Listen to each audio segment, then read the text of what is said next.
In the Old Testament, what do we see? We see that God called Abraham.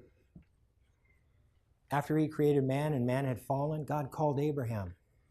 And that was the beginning of the called race, right? After Abraham, you have Isaac. After Isaac, you have Jacob. And we just read about Jacob. Remember, the Lord told him that he would multiply him. So what happened with Jacob? After this vision, right, he went on to live the rest of his life, and a lot of amazing things happened to him.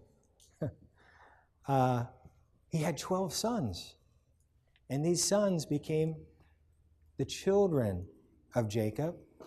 But later in his life, his name was changed to Israel. So these sons, these became the children of Israel. The children of Israel, yeah. And they multiplied, right? And after many years, they had gone down to Egypt. Remember with Joseph? Because of the famine? And they had moved down there. Jacob was alive at that time. He had moved down there. And eventually, over about 400 years, they had lived there. And the Egyptians eventually enslaved them, right? They were growing powerful. They said, we better take care of these people, otherwise they're going to take over us. So they had enslaved them.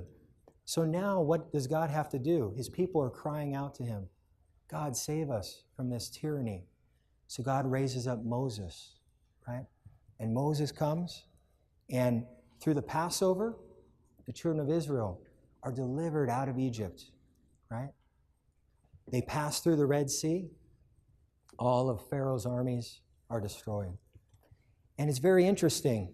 Right after they do that, Moses and the children of Israel, they sing a song of Moses. And the history of the children of Israel is a picture of our history, of Christian history. We were all in the world in Egypt. Then God saved us, right? What do? We believed in Christ as the Passover lamb, right? The blood was sprinkled for us. God's judgment passed over us.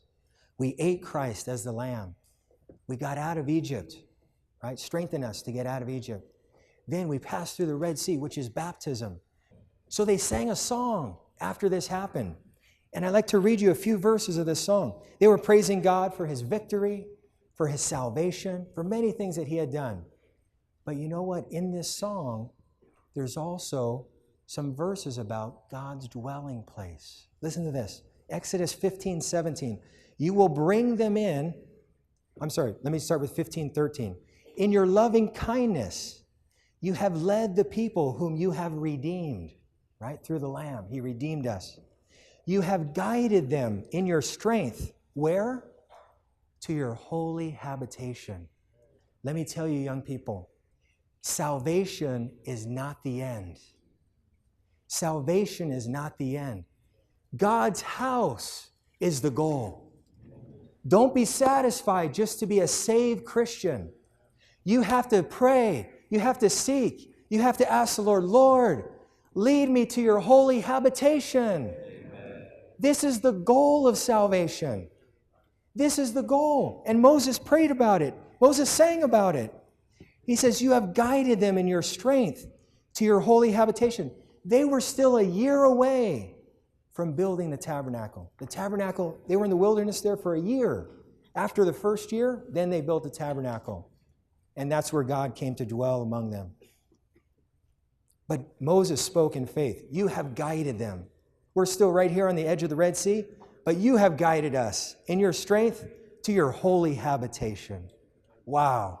And in 17, it says this, you will bring them in and plant them in the mountain of your inheritance, the place, O Jehovah, which you have made for your dwelling, the sanctuary, O Lord, which your hands have established.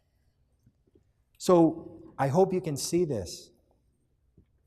This single man, Jacob, he had a dream of Bethel, God's dwelling on the earth. Many hundreds of years later, it was his descendants, the children of Jacob, the children of Israel, who did what? Who built the tabernacle.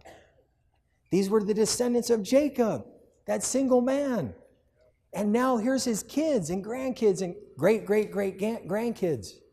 And they would become the dwelling of God on the earth through the building of the tabernacle and eventually the temple. And that's what we see in Roman numeral 4.